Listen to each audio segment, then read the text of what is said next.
ವಚನವನ್ನು ಸ್ವೀಕರಿಸಲು ಆಹ್ವಾನಿಸುತ್ತೇನೆ. ನಾನು ಭೈರತಿ ಸುರೇಶ್ ಎಂಬ ಹೆಸರಿನ ನಾನು ಕಾನೂನಿನ ಮೂಲಕ ಸ್ಥಾಪಿತವಾದ ಭಾರತದ ಸಂವಿಧಾನದ ವಿಷಯದಲ್ಲಿ ನಿಜವಾದ ಶ್ರದ್ಧೆ ಮತ್ತು ನಿಷ್ಠೆಯನ್ನು ಹೊಂದಿರುತ್ತೇನೆ ಎಂದು ನಾನು ಭಾರತದ ಸಾರ್ವಭೌಮತ್ವವನ್ನು ಮತ್ತು ಅಖಂಡತೆಯನ್ನು ಎತ್ತಿ ಹಿಡಿಯುತ್ತೇನೆ ಎಂದು ಕರ್ನಾಟಕ ರಾಜ್ಯದ ಮಂತ್ರಿಯಾಗಿ ನನ್ನ ಕರ್ತವ್ಯಗಳನ್ನು ಶ್ರದ್ಧಾಪೂರ್ವಕವಾಗಿ ಮತ್ತು ಅಂತಃಕರಣಪೂರ್ವಕವಾಗಿ ನಿರ್ವಹಿಸುತ್ತೇನೆ ಎಂದು ಭಯ ಅಥವಾ ಪಕ್ಷಪಾತವಿಲ್ಲದೆ ರಾಗದ್ವೇಷವಿಲ್ಲದೆ ಎಲ್ಲ ಬಗೆಯ ಜನರಿಗೆ ಸಂವಿಧಾನಕ್ಕೆ ಮತ್ತು ಕಾನೂನಿಗೆ ಅನುಸಾರವಾಗಿ ನ್ಯಾಯವಾದುದನ್ನೇ ಮಾಡುತ್ತೇನೆ ಎಂದು ದೇವರ ಹೆಸರಿನಲ್ಲಿ ಪ್ರಮಾಣ ಮಾಡುತ್ತೇನೆ ಹಾಗೂ ಶ್ರದ್ಧಾಪೂರ್ವಕವಾಗಿ ಪ್ರತಿಜ್ಞೆ ಮಾಡುತ್ತೇನೆ.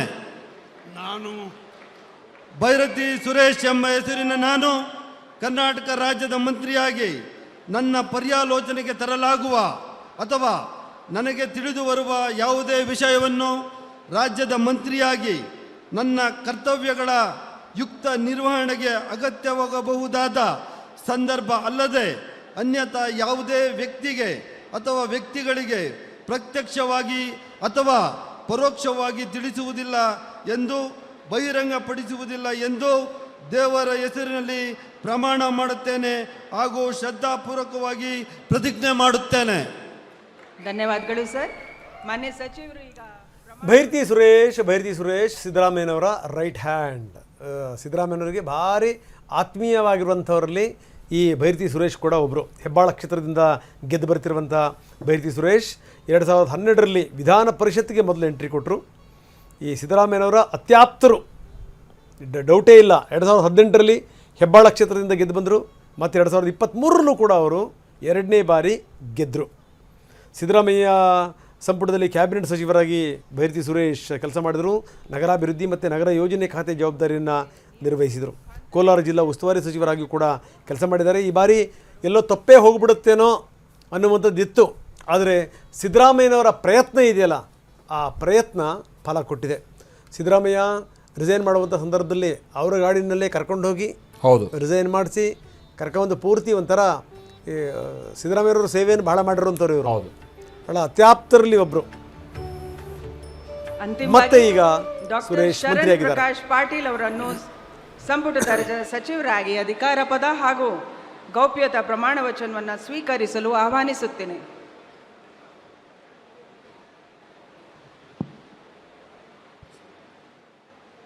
ನಾನು ಡಾಕ್ಟರ್ ಶರಣಪ್ರಕಾಶ್ ಪಾಟೀಲ್ ಎಂಬ ಹೆಸರಿನ ನಾನು ಕಾನೂನಿನ ಮೂಲಕ ಸ್ಥಾಪಿತವಾದ ಭಾರತದ ಸಂವಿಧಾನದ ವಿಷಯದಲ್ಲಿ ನಿಜವಾದ ಶ್ರದ್ಧೆ ಮತ್ತು ನಿಷ್ಠೆಯನ್ನು ಹೊಂದಿರುತ್ತೇನೆಂದು ನಾನು ಭಾರತದ ಸಾರ್ವಭೌಮತ್ವವನ್ನು ಮತ್ತು ಅಖಂಡತೆಯನ್ನು ಎತ್ತಿ ಹಿಡಿಯುತ್ತೇನೆಂದು ಮತ್ತು ಕರ್ನಾಟಕ ರಾಜ್ಯದ ಮಂತ್ರಿಯಾಗಿ ನನ್ನ ಕರ್ತವ್ಯಗಳನ್ನು ಶ್ರದ್ಧಾಪೂರ್ವಕವಾಗಿ ಮತ್ತು ಅಂತಃಕರಣಪೂರ್ವಕವಾಗಿ ನಿರ್ವಹಿಸುತ್ತೇನೆಂದು ಭಯ ಅಥವಾ ಪಕ್ಷಪಾತವಿಲ್ಲದೆ ರಾಗ ದ್ವೇಷವಿಲ್ಲದೆ ಎಲ್ಲ ಬಗೆಯ ಜನರಿಗೆ ಸಂವಿಧಾನಕ್ಕೆ ಮತ್ತು ಕಾನೂನಿಗೆ ಅನುಸಾರವಾಗಿ ನ್ಯಾಯವಾದುದನ್ನೇ ಮಾಡುತ್ತೇನೆಂದು ದೇವರ ಹೆಸರಿನಲ್ಲಿ ಪ್ರಮಾಣ ಮಾಡುತ್ತೇನೆ. ಶ್ರದ್ಧಾಪೂರ್ವಕವಾಗಿ ಪ್ರತಿಜ್ಞೆ ಮಾಡುತ್ತೇನೆ. ನಾನು ಡಾಕ್ಟರ್ ಶರಣಪ್ರಕಾಶ್ ರುದ್ರಪ್ಪ ಪಾಟೀಲ್ ಎಂಬ ಹೆಸರಿನ ನಾನು ಕರ್ನಾಟಕ ರಾಜ್ಯದ ಮಂತ್ರಿಯಾಗಿ ನನ್ನ ಪರ್ಯಾಲೋಚನೆಗೆ ತರಲಾಗುವ ಅಥವಾ ನನಗೆ ತಿಳಿದು ಬರುವ ಯಾವುದೇ ವಿಷಯವನ್ನು ರಾಜ್ಯದ ಮಂತ್ರಿಯಾಗಿ ನನ್ನ ಕರ್ತವ್ಯಗಳ ಯುಕ್ತ ನಿರ್ವಹಣೆಗೆ ಅಗತ್ಯವಾಗಬಹುದಾದ ಸಂದರ್ಭದಲ್ಲದೆ ಅನ್ಯಥಾ ಯಾವುದೇ ವ್ಯಕ್ತಿಗೆ ಅಥವಾ ವ್ಯಕ್ತಿಗಳಿಗೆ ಪ್ರತ್ಯಕ್ಷವಾಗಿ ಅಥವಾ ಪರೋಕ್ಷವಾಗಿ ತಿಳಿಸುವುದಿಲ್ಲ ಅಥವಾ ಬಹಿರಂಗಪಡಿಸುವುದಿಲ್ಲ ಎಂದು ದೇವರ ಹೆಸರಿನಲ್ಲಿ ಪ್ರಮಾಣ ಮಾಡುತ್ತೇನೆ. ಶ್ರದ್ಧಾಪೂರ್ವಕವಾಗಿ ಪ್ರತಿಜ್ಞೆ ಮಾಡುತ್ತೇನೆ. ಧನ್ಯವಾದಗಳು. ದಯವಿಟ್ಟು ಎಲ್ಲರೂ ಆಸನವನ್ನು ಸ್ವೀಕರಿಸಬೇಕು. 2 ನಿಮಿಷ. ಸೊ ಇದು 4 ಬಾರಿ ಶಾಸಕರಾಗಿ ಆಯ್ಕೆಯಾಗಿರುವಂತಹ ಶರಣಪ್ರಕಾಶ್ ಪಾಟೀಲ್, ಡಾಕ್ಟರ್ ಶರಣಪ್ರಕಾಶ್ ಪಾಟೀಲ್ 2004ರಲ್ಲಿ ಸೇಡಂ ಕ್ಷೇತ್ರದಲ್ಲಿ ಗೆದ್ದು ಶಾಸಕರಾಗಿ ಅವರು ವಿಧಾನಸಭೆಗೆ ಎಂಟ್ರಿ ಕೊಟ್ಟರು. 2008, 2013ರಲ್ಲಿ ಸತತವಾಗಿ ಅವರು ಗೆಲ್ತಾ ಬಂದರು. ಆದರೆ 2013ರಲ್ಲಿ ಅವರು ಸಿದ್ದರಾಮಯ್ಯ ಮೊದಲ ಅವಧಿಯಲ್ಲಿ ಕ್ಯಾಬಿನೆಟ್ ಸ್ಥಾನವನ್ನು ಪಡೆದರು. 2018ರಲ್ಲಿ ಅವರ ಅದೃಷ್ಟ ಕೈ ಕೊಟ್ಟಿತ್ತು. ಬಿಜೆಪಿಯ ರಾಜ್ಕುಮಾರ್ ಪಾಟೀಲ್ ವಿರುದ್ಧ ಸೋಲನ್ನು ಕಂಡರು. ಆದರೆ 23ರಲ್ಲಿ ಅದೇ ರಾಜ್ಕುಮಾರ್ ಪಾಟೀಲ್ ಅವರನ್ನು ಸೋಲಿಸಿ ಮತ್ತೆ ಅವರು ಹಾಗೂ ಗೆಲುವನ್ನು ಮಾನ್ಯ ಮುಖ್ಯಮಂತ್ರಿಗಳು ಸಂಪಾದನೆ ಮಾಡಿದರು. ಅಭಿನಂದಿಸಲಿದ್ದಾರೆ.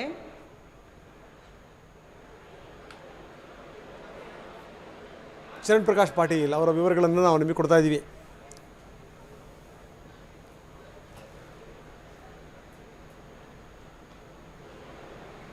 ಈಗ ನಾನು ಈ ಕಾರ್ಯಕ್ರಮವನ್ನು ಮುಕ್ತಾಯಗೊಳಿಸಲು ಮಾನ್ಯ ರಾಜ್ಯಪಾಲರ ಅನುಮತಿಯನ್ನು ಕೋರುತ್ತೀನಿ. ಮಾನ್ಯ ರಾಜ್ಯಪಾಲರು ಅನುಮತಿಯನ್ನು ನೀಡಿರುತ್ತಾರೆ. ಈ ಕಾರ್ಯಕ್ರಮ ಈಗ ಮುಕ್ತಾಯಗೊಂಡಿದೆ. ನ್ಯಾಷನಲ್ ಎಂಥಮ್, ಈಗ ರಾಷ್ಟ್ರಗೀತೆ ನುಡಿಸಲಾಗಿರುತ್ತದೆ.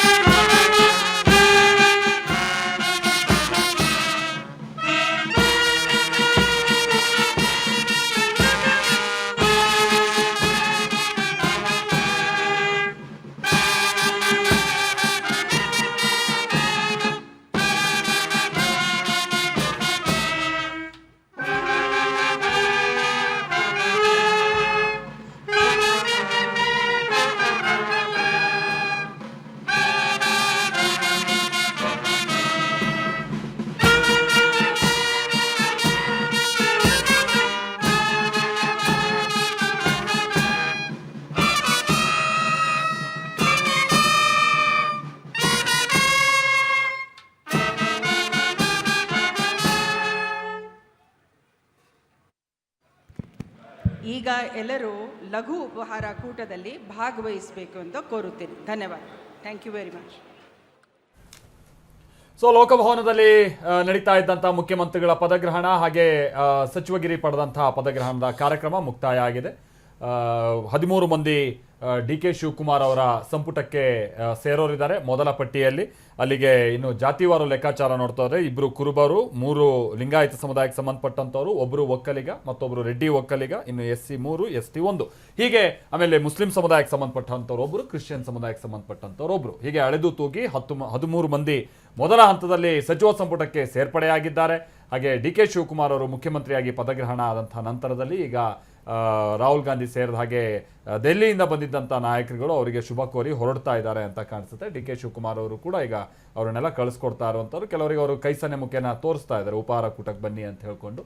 ಸೊ ಹೀಗೆ ಲೋಕಭವನದಲ್ಲಿ ಇವತ್ತು ನಡೆದಂಥ ಕಾರ್ಯಕ್ರಮ ಹಲವು ಹೊಸತುಗಳಿಗೆ ಸಾಕ್ಷಿಯಾಯಿತು. ಈಗ ತಮ್ಮ ಒಗ್ಗಟ್ಟನ್ನು ಅವರು ರಾಹುಲ್ ಗಾಂಧಿ ಅವರ ಸಮ್ಮುಖದಲ್ಲಿ ರಾಜ್ಯದ ಜನರ ಮುಂದೆ ಪ್ರದರ್ಶಿಸ್ತಾ ಇರುವಂಥ ಸಂದರ್ಭ. ಇಬ್ಬರ ಕೈಯನ್ನು ಕೂಡ ರಾಹುಲ್ ಗಾಂಧಿ ಅವರು ಹಿಡ್ಕೊಂಡಿದ್ರು. ಬಹುಶಃ ಕೈ ಎತ್ತಬಹುದು ಮೇಲ್ಗಡೆ ಅಂತ ಅಂದ್ಕೊಂಡ್ವಿ, ಬಟ್ ಇಲ್ಲ. ಹಾಗೆ ಮತ್ತೆ ರಾಹುಲ್ ಗಾಂಧಿ ಅವರು ವಾಪಸ್ ಹೊರಡ್ತಾ ಇರೋದು, ಜೊತೆಗೆ ಕೆಲ ಫೋಟೋಗಳಿಗೆ ಪೋಸ್ಟ್ ಕೊಡ್ತಾ ಇರುವಂಥ ಸನ್ನಿವೇಶವನ್ನು ನೋಡ್ತಾ ಇದ್ದಾರೆ. ಕಾಂಗ್ರೆಸ್ ಮಟ್ಟಿಗೆ ಬಹಳ ವಿಶೇಷ ಇದು. ಆಮೇಲೆ ದೇಶದ ರಾಜಕಾರಣದ ಮಟ್ಟಿಗೂ ಕೂಡ ನಾವು ಆಗ್ತಾನೆ ಹೇಳಿದಾಗೆ ಒಂದು ಅಗ್ರ ಪಂಕ್ತಿ ಹಾಕೊಂಡಂಥ ನಡೆ ನಾವು ಮೊನ್ನೆಯಿಂದ ಗಮನಿಸಿರುವಂಥದ್ದು. ನಮ್ಮ ರಾಜ್ಯದ ರಾಜಕೀಯ ಬೆಳವಣಿಗೆ ನೋಡಿದಂಥ ಸಂದರ್ಭದಲ್ಲಿ ಎಲ್ಲೂ ಗೊಂದಲಕ್ಕೆ ಗದ್ದಲಕ್ಕೆ ಆಸ್ಪದ ಇಲ್ಲದೆ ಇರುವಂಥ ರೀತಿಯಾಗಿ ಎಲ್ಲವೂ ಕೂಡ ನಡ್ಕೊಂಡ್ಬಂದಿದೆ. ಈಗ ರಾಹುಲ್ ಗಾಂಧಿ ಅವರಿಗೂ ಕೂಡ ಕಾಂಗ್ರೆಸ್ ಪಕ್ಷದ ಶಾಲನ್ನ ಹಾಕುವ ಮುಖೇನವಾಗಿ ಅವ್ರ ಜೊತೆಗೆ ಒಂದು ಫೋಟೋಗೆ ನಿಂತು ಸಂಪುಟದ ಸಹೋದ್ಯೋಗಿಗಳ ಜೊತೆಗೆ ಡಿ.ಕೆ. ಶಿವಕುಮಾರ್ ಅವರು ಒಂದು ಪೋಸನ್ನು ಕೊಟ್ಟಿದ್ದಾರೆ.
ಹಾಗೆ ಡಿ.ಕೆ. ಶಿವಕುಮಾರ್ ಅವರ ಕುಟುಂಬದ ಸದಸ್ಯರೊಂದಿಗೆ ಈಗ ರಾಹುಲ್ ಗಾಂಧಿ ಅವರು ಫೋಟೋಗೆ ಪೋಸ್ ಕೊಡ್ತಾ ಇರುವಂಥ ಆ ಸಂದರ್ಭ ನಾವಿಲ್ಲಿ ನೋಡ್ತಾ ಇದ್ದೀವಿ. ಡಿ.ಕೆ. ಶಿವಕುಮಾರ್ ಅವರ ಪುತ್ರಿ, ಅವರ ಪತ್ನಿ, ಜೊತೆಗೆ ಅವರ ಅಳಿಯ, ಹೀಗೆ ರಾಹುಲ್ ಗಾಂಧಿ ಅವರ ಜೊತೆಗೆ ನಿಂತು ಮಗ ಪೋಸ್ ಕೊಡ್ತಾ ಇರುವಂಥ ಸಂದರ್ಭವನ್ನು ನೋಡ್ತಾ ಇದ್ದೀವಿ ನಾವಿಲ್ಲಿ. ರಾಹುಲ್ ಗಾಂಧಿ ಅವರು ಕೂಡ ಈಗ ಹೊರಡೋರಿದ್ದಾರೆ. ಈ ಕಾರಣಕ್ಕಾಗಿಯೇ ಕಾಂಗ್ರೆಸ್ನ ಕೆಲ ಪ್ರಮುಖ ನಾಯಕರುಗಳು ಬಂದು ಅವರನ್ನು ಭೇಟಿಯಾಗಿ ಅವ್ರ ಜೊತೆಗೆ ಫೋಟೋ ತೆಗೆಸ್ಕೊಳ್ತಾ ಇರೋದು, ಇದನ್ನೆಲ್ಲ ನಾವು ಆ ದೃಶ್ಯವನ್ನು ನಾವೀಗ ರಾಜಭವನದಲ್ಲಿ ಗಮನಿಸ್ತಾ ಇರೋದು. ರಾಹುಲ್ ಗಾಂಧಿ ಅವರು ಕೂಡ ಹೊರಡ್ತಾ ಇದ್ದಾರೆ. ನಾನು ಆಗ್ತಾನೆ ಹೇಳಿದಾಗೆ ಅವರಿಗೂ ಕೂಡ ಇದೊಂದು ರೀತಿ ಭಾಳ ನಿರಾಳತೆಯನ್ನು ತಂದಿಟ್ಟಿರುವಂತಹ ಸನ್ನಿವೇಶ. ಯಾಕಂದರೆ ಯಾವುದೇ ಗೊಂದಲಕ್ಕೆ ಆಸ್ಪದ ಕೊಡದೇ ಇರುವಂತಹ ರೀತಿಯಾಗಿ ಎಲ್ಲವೂ ಕೂಡ ನಡೆದು ಹೋಗಿದೆ ಅನ್ನುವಂಥ ಒಂದು ಖುಷಿ ಸಹಜವಾಗಿ ಅವರಲ್ಲೂ ಕೂಡ ಇದೆ. ಇನ್ನು ಡಿ ಕೆ ಶಿವಕುಮಾರ್ ಅವರಿಗೆ 3 ಜನ ಮಕ್ಕಳು, ಅಲ್ಲಿ ಇಬ್ಬರೇ ನಾವು ಭಾಳಷ್ಟು ಸಂದರ್ಭದಲ್ಲಿ ಗಮನಿಸೋದು. ಮೊದಲನೇ ಐಶ್ವರ್ಯ, ಆ ನಂತರದಲ್ಲಿ ಆಭರಣ, ಆಕಾಶ್. ಬಟ್ ಈಗ ಅವರ ಮತ್ತೊಬ್ಬರು ಪುತ್ರಿ ಕಾಣ್ತಾ ಇಲ್ಲ ಅಂತ ವೇದಿಕೆಯಲ್ಲಿ. ಹಾಗಂತ ಪುತ್ರಿ, ಮಗ, ಅಳಿಯ ಇವ್ರ ಜೊತೆಗೆ ಅವರು ಭಾಳ ಖುಷಿಯಾಗಿ ಕುಟುಂಬ ಸದಸ್ಯರು ಓಡಾಡ್ಕೊಂಡಿರೋದು. ಆಮೇಲೆ ಯತೀಂದ್ರ ಸಿದ್ದರಾಮಯ್ಯನವರಿಗೆ ಇಲ್ಲಿ ಒಂದು ಶುಭಾಶಯ ಕೋರ್ತಾ ಇದ್ದಾರೆ. ಜೊತೆಗೆ ಸಿದ್ದರಾಮಯ್ಯನವರ ಕಾಲಿಗೆ ಬಿದ್ದು ಆಶೀರ್ವಾದವನ್ನು ಪಡೆದ್ರು ಡಿ ಕೆ ಶಿವಕುಮಾರ್ ಅವರ ಪುತ್ರ ಹಾಗೆ ಅಳಿಯ ಇವರೆಲ್ಲ. ಆಮೇಲೆ ಎಲ್ಲ ಬಹುತೇಕ ಹಳೆ ಮುಖಗಳೇ, ಅಂದರೆ ಸಿದ್ದರಾಮಯ್ಯನವರ ಸಂಪುಟದಲ್ಲಿದ್ದಂಥ ಅದೇ ಸಂಪುಟ ಸದಸ್ಯರೇ ಬಹುತೇಕ ಇಲ್ಲೂ ಕಂಟಿನ್ಯೂ ಆಗಿರುವಂಥದ್ದು. ಒಂದು ಬದಲಾವಣೆ ಅಂತ ಅಂದರೆ ಯತೀಂದ್ರ ಸಿದ್ದರಾಮಯ್ಯನವರ ವಿಚಾರಕ್ಕೆ ಸಂಬಂಧಪಟ್ಟ ಹಾಗೆ ಮಾತ್ರ. ಅದನ್ನು ಹೊರತುಪಡಿಸಿದ್ರೆ ಅಂಥ ಬದಲಾವಣೆ ಈ ಮೊದಲ ಹಂತದ ಪಟ್ಟಿಯಲ್ಲಂತೂ ಯಾವುದೂ ಕೂಡ ಕಂಡು ಬಂದಿಲ್ಲ.